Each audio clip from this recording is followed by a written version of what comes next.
Je donne la parole à Jean-Luc Romero-Michel après, pour donner une cohérence. Je pense que toutes les oratrices orateurs sont intervenus. Voilà, je dis ça parce que j'ai pris la présidence de séance en cours. Merci. Cher Jean-Luc, c'est à toi. Merci, monsieur le maire.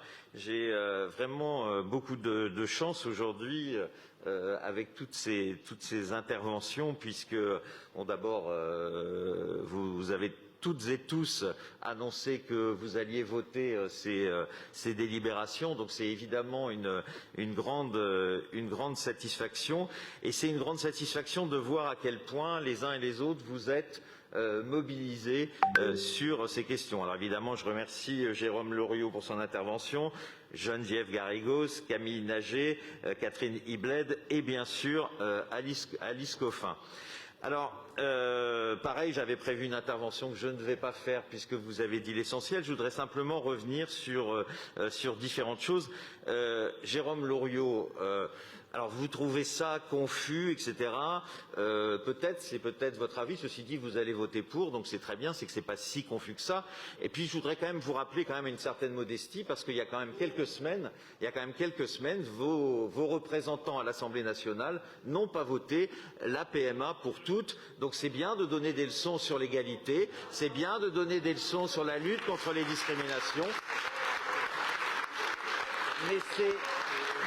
Mais c'est bien de voter quand il y a des lois. D'ailleurs, notre ami Patrick Bloch l'avait rappelé, c'est bien de voter quand il y a des lois qui vont dans le sens de l'égalité et de l'égalité pour toutes les femmes.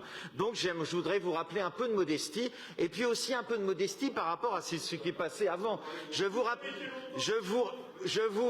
Peut-être, mais j'ai toujours condamné les positions de la droite sur les... J'ai toujours été constant, relisez mes livres, relisez mes écrits, je ne vais pas me justifier ici, j'ai toujours dénoncé le problème qu'une partie de la droite avait avec l'homosexualité. Donc jouez là-dessus. Et je rappelle quand même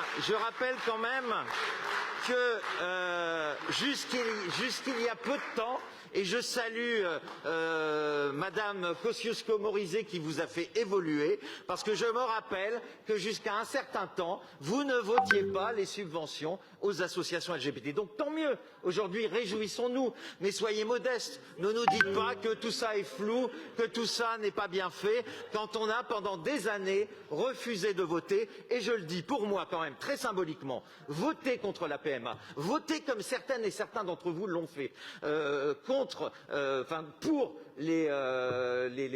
pour les thérapies de conversion, comme certains l'ont fait au Parlement européen, je trouve ça tout à fait scandaleux.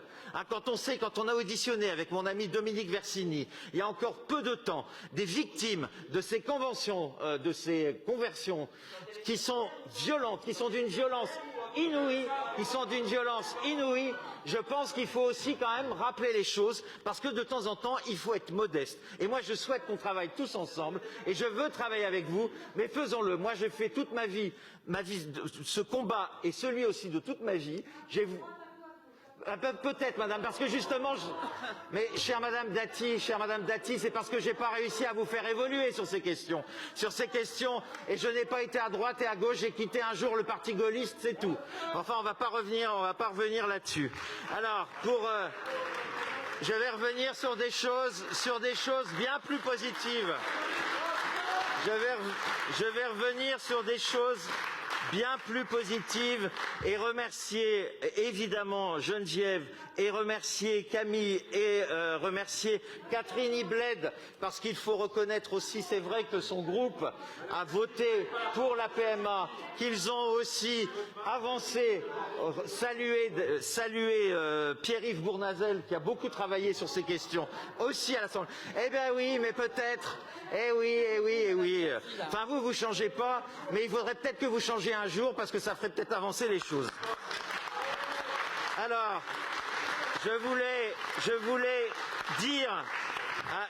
dire à Alice, elle a raison, il faut toujours faire mieux. Elle a complètement raison. On est dans un contexte particulier qui fait que c'est compliqué. Mais on a quand même fait mieux. Je rappelle par exemple que cette année, pour la première fois, l'Académie gay et lesbienne a obtenu 15 000 €. C'est une nouvelle subvention et il y en a d'autres comme ça. Alors il y a une subvention sur laquelle, que ce soit à droite ou je crois que c'était Camille, trouve que c'est peut-être pas très pertinent. Je pense à celle sur le comité Miss Trans.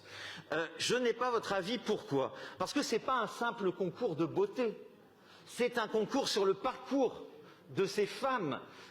Et vous savez que dans le monde entier, vous savez à quel point être homosexuel, être lesbienne et être bi. D'ailleurs, je fais remarquer aussi que pour la première fois, nous donnons une subvention à une association bi, à l'association Bicause. Ces parcours sont très compliqués et ces concours sont généralisés dans le monde entier.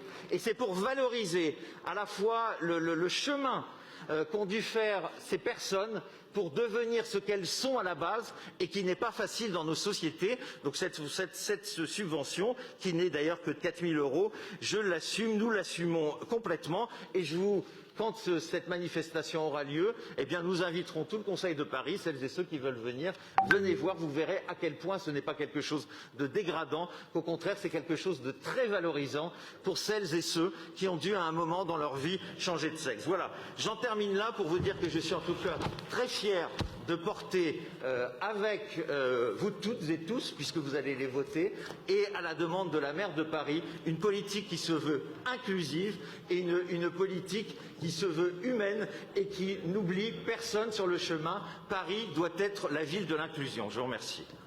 Merci beaucoup.